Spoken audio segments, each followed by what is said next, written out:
Hi, Marinez. My name is Erinn Bell, and I will be conducting today's interview with you. I would like us to start off with introductions first so I can introduce myself and then hand it off to you to introduce yourself.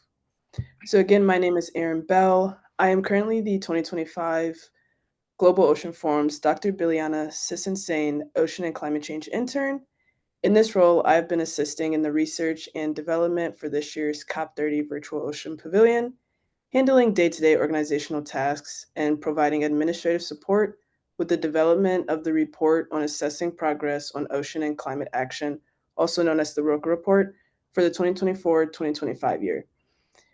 Alongside that, I'm also a second-year master's student at the University of Delaware studying marine policy, with my current research focusing on marine mammal strandings and policy implementation along the East Coast.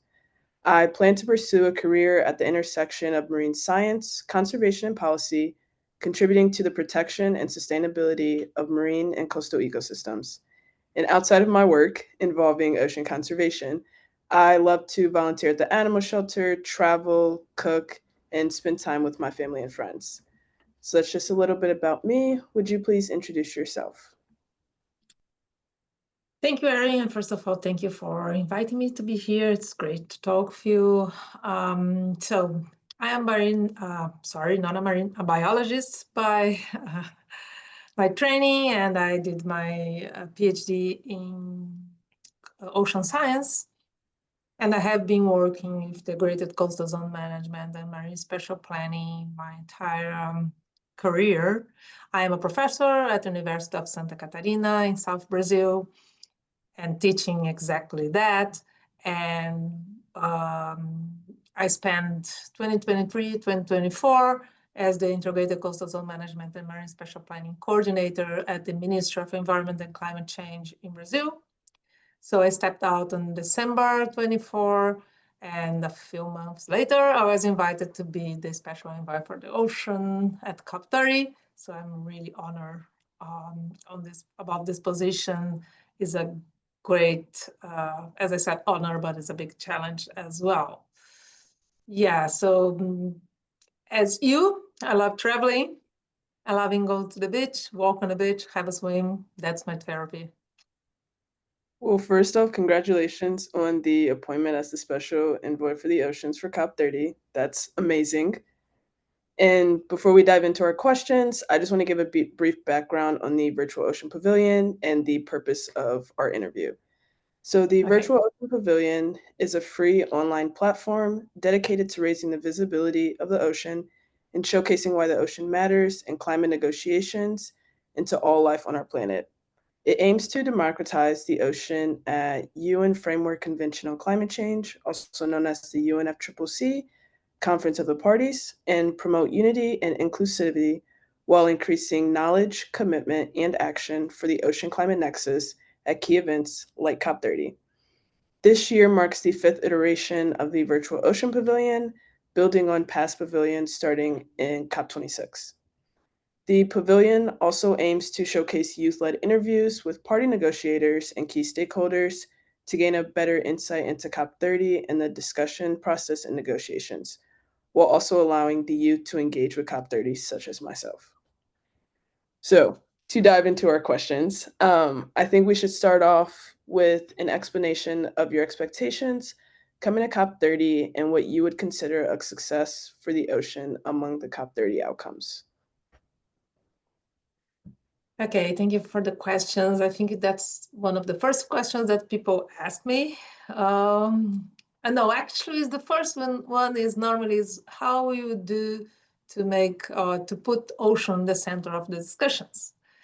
And normally, what my first answer is that I'm very surprised that's still not in the center of the discussions. If you consider that the ocean is the main climate regulator of our planet, so we need to bring it to the center of discussions. We have to put the spotlight on ocean, and so that is my aim on COP30. It's really make people think about the ocean, make people understand the ocean, the relation between ocean and forest, and the relation between ocean and our well-being, human well-being.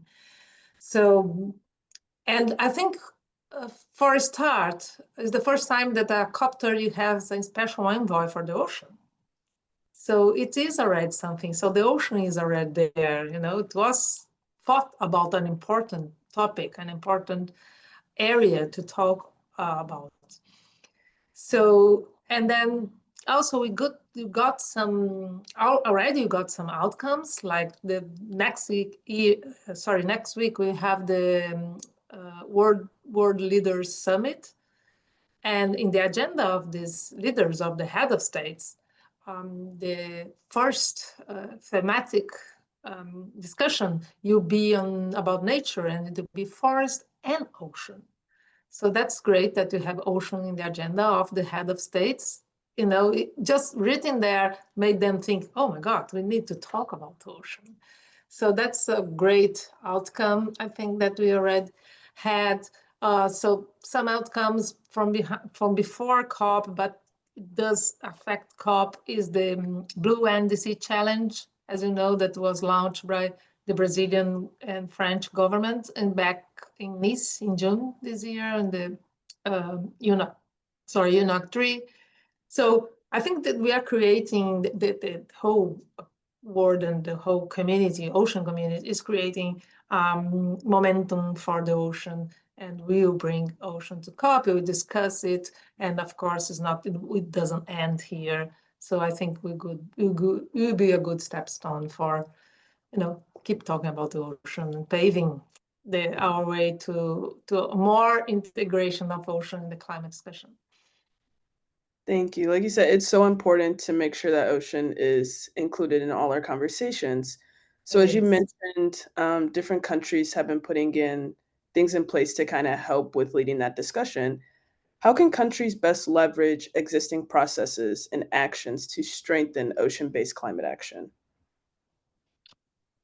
Yeah, well, I think one of the first steps could be this Blue NDC challenge. So when we recognize that the ocean can play a role in helping us to tackle climate crisis, and at the stand that you really put some ideas or resolutions, or you determine that we are using, or using is not a good word, but you are aligning with the ocean to bring the solutions. That's a great step, I think, that the countries can do, recognizing and put the oceans in there, and the seas, as Brazil did. Brazil used, or is put the contributions of the ocean in terms of restoring, protecting coral reefs, and restoring and protecting mangrove areas, and also organizing the use and activities of the ocean through marine spatial planning and integrated coastal zone management. So yeah, you can do that in, trying to use more renewable energy based in the ocean, the carbonization of ships, or having a better, more sustainable coastal tourism, or fisheries. So there are a lot of ways of the countries they can both protect the ocean and contribute to climate crisis. Thank you To for that tackle the answer. climate crisis. Yeah. And you mentioned in your original, to the original question, you talked about forest and ocean being connected. How do you think we can incentivize these nature-based solutions, recognizing, like you said, that the climate and biodiversity crises are deeply intertwined? In my point of view, there is no solution without them being nature-based solution. So nature is there, nature is teaching us, nature shows us how to do things. We humans, we go there, do everything wrong. But I always say that we are humanity. We are like, we have pure water, for instance. We go there, we pollute the water, and then we have to pay a lot of money, to have the water, a good water for drinking again. And it was there in the beginning, and that's for the coastal ecosystems as well, or the ocean as a whole. It is there. It is free. It's give us, this, our well-being depends on it, and sometimes we destroy it, we cut I mean, you destroy habitats like mangroves or coral reefs or sand dunes that protect us from, bad weather or erosion or flooding.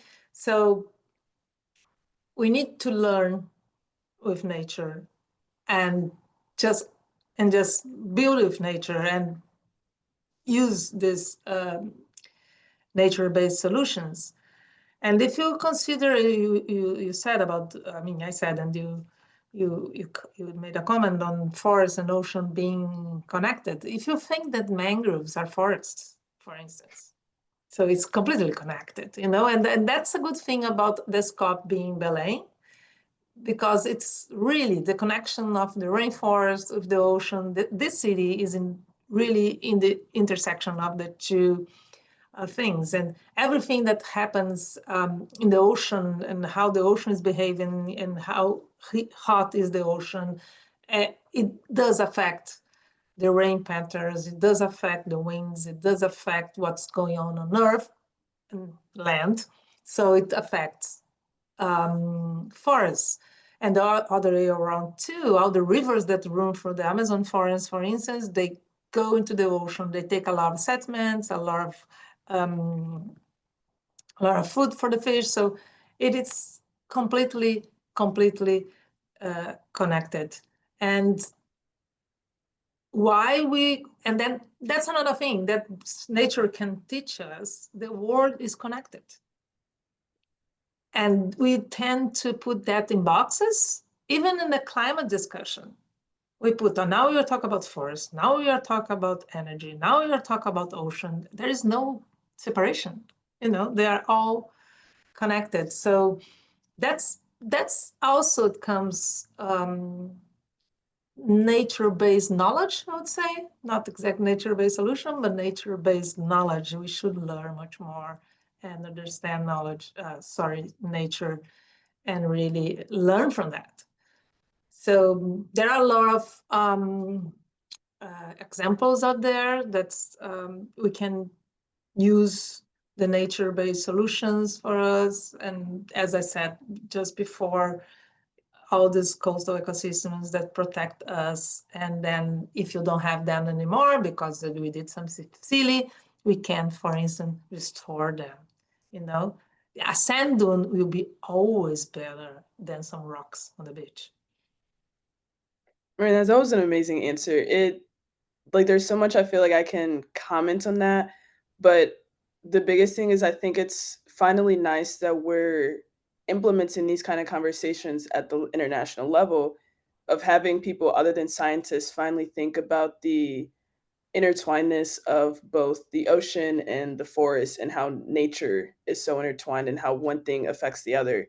Because I think us as scientists, we understand it because we're doing the research and we're talking to other scientists with anything nature based that we know certain processes are affecting other ecosystems and stuff. But it's nice that it's finally going to a level such as the COP that it's being talked about in the ways that it needs to be properly addressed. So I'm glad that we're finally seeing those discussions and can hopefully see some solutions come from that, specifically at COP30. Yeah. This next question is actually very recent. So the agreement on the marine biodiversity or the marine biological diversity of areas beyond national jurisdiction, also known as the BBNJ agreement, reached the required threshold of ratifications and will enter into force on January 17, 2026. So we consider that a climate agreement. Do you support that this statement is a client or that this agreement is a climate agreement, and why? 100%. I support that, because when we are talking about ocean, the main climate regulator of the planet, we are talking about the whole ocean, and most of the ocean is under international waters, is not in the national jurisdiction. So for having the ocean helping us in our well-being, helping us to be able to live in this planet, we need a healthy ocean. And we are talking about the whole ocean. So if you have an agreement that make the countries protect the ocean, even outside their jurisdictions, because within national waters, we have already, I mean, so many tools, marine spatial planning, integrated coastal zone management, biodiversity plans, and so many laws. But in the international waters, that's the main part of the ocean, we do need to get to agreement, get together, and as we are saying, COP, work in a mutirão, that this word that we are using in COP presidency is using, and we are using COP. That means everybody together, getting together, holding hands, and doing something together for the same goal. So that's it's a perfect example of mutirão, like this BBNJ agreement. Let's get together and keep our planet health, keeping our ocean health. So there is no way of having a health planet without a health ocean. That's the truth. So we need this agreement, and it will help the climate, I'm sure. I'm excited to see once it goes So into am I. force the So way, am I. yes, the way these countries come together to actually bring it out and to hopefully start helping um, just protect our oceans and protect these areas. So being Yeah. able to actually see that, and then it's going to start being implemented across the world. Like I'm just excited to see where we go from So here. so am I. Yeah. And I think there are a lot of experience in the national waters, in the national jurisdictions, that can be think outside the box in a way that you can adapt it to have it as a great, you know, society as we are, as one planet. So yeah, I'm really excited to see how it will work. It will So work well. this next question is going to kind of tie into your side as being a professor. What are you doing to ensure that science is an integral part of the ocean climate action? And you can also just speak on your new appointment as the special envoy of the ocean as well. Okay, as you said, I'm a scientist. Have been working. I work a lot of applied science though, but yeah, I'm a scientist. And but being the special envoy, it's already something that I'm bringing science to the ocean and climate discussion. So that's one step. That's great. So yeah, and I have been working projects myself, working projects that are related to keep our ocean healthy. So I think not just me, but a lot of colleagues that work on that, that we have this aim of studying and applying the science to keep our ocean healthy, and then keep it as our main ally. So that's one thing. The other thing that we are talking to scientists as well. We created this engagement group in Brazil that's made of civil society scientists and governments to discuss ocean climate nexus and actions and solutions.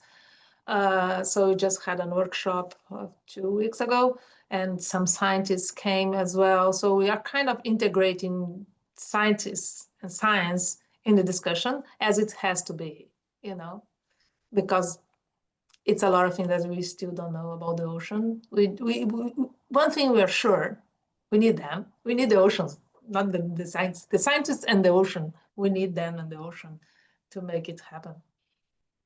That having that group sounds like amazing. As someone who has a very strong background in science, I'm just now getting into policy with my grad program and understanding that you really do need both the science and the policy part to be actually to put these actions into place and to kind of see the work that you're doing make a difference. It's nice that it's happening places and that people are actually listening to one another and communicating and having these what's the word, having these connections with one another to ensure that science is being implemented into these actions and that people are listening to Yeah. each other and the policymakers and everything. So it's nice that it's happening, not just at my university, but also in Brazil, but everywhere, because it's important that these Yeah, and together. if you see that, if you recognize that I was appointed as an integrated coastal zone management and marine spatial planning coordinator at the Ministry of Environment and Climate Change.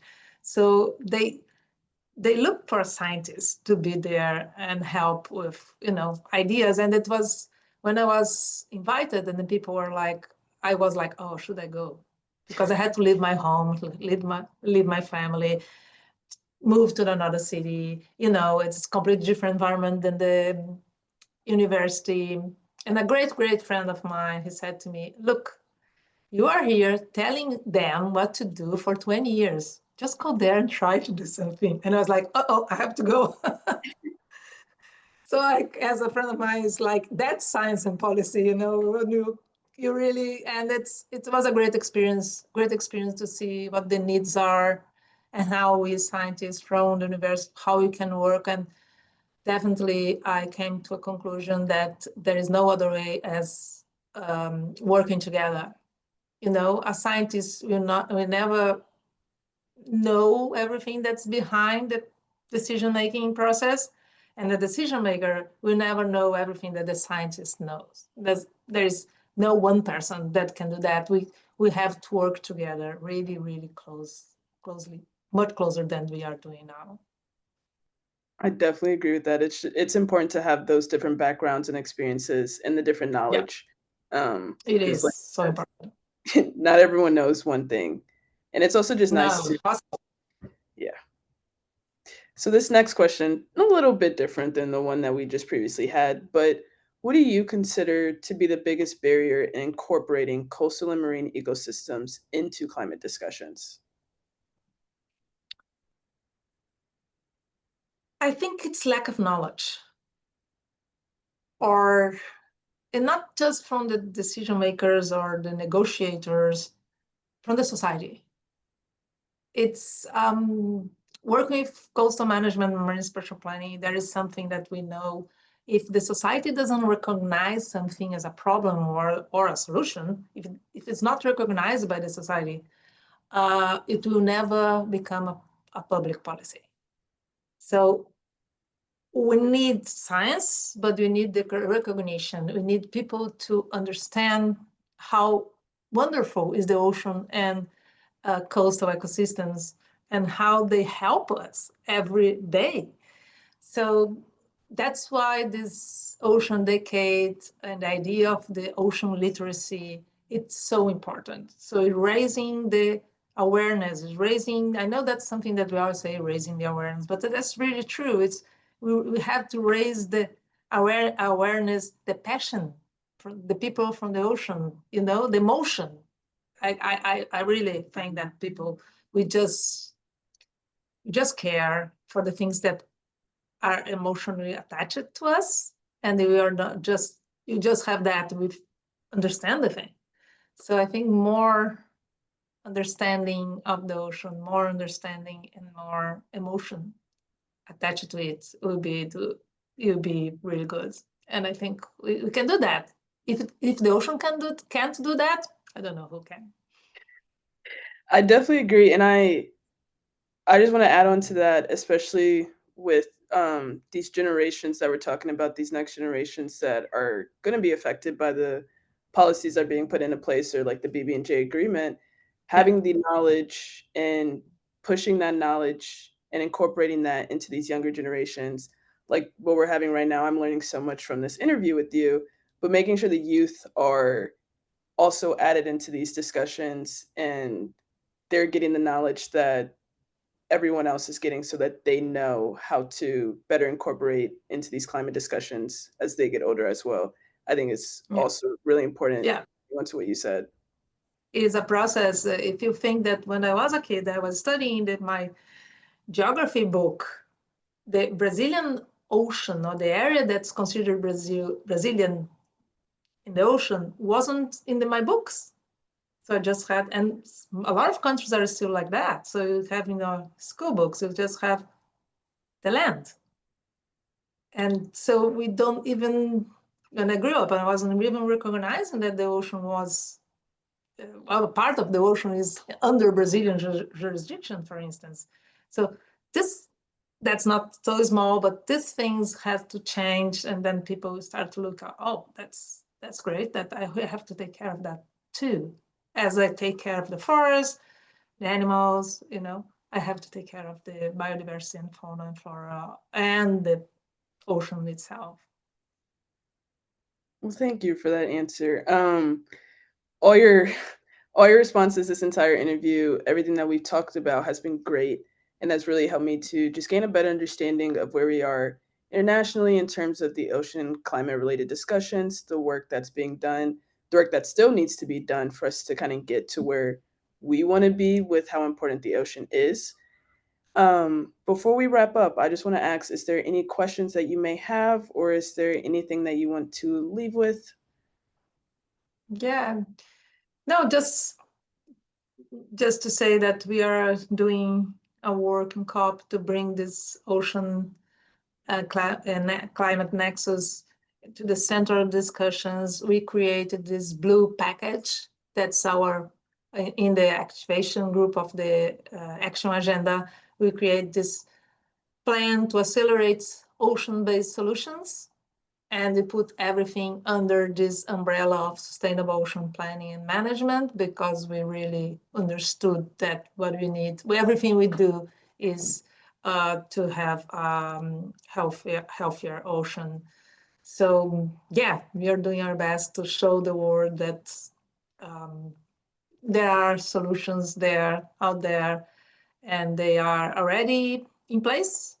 And some of them are international solutions, some of them are really made by local communities, and they are doing a great job helping us to keep the ocean our best ally. Well, thank you for that. And that sounds like an amazing resource. Again, Marinez, thank you for taking the time out to connect with for this Thank you. interview. Thank you for your role with the COP30. You have done so much so far, and I'm excited to see where things end up at COP30. It has been a pleasure speaking with you and having the opportunity to interview today. And with that, I think we can consider this interview complete. Thank you. Thank you very much. And thank you to the whole ocean community that have been supporting me. And that's so amazing. Thank you. Thank you, Marinez.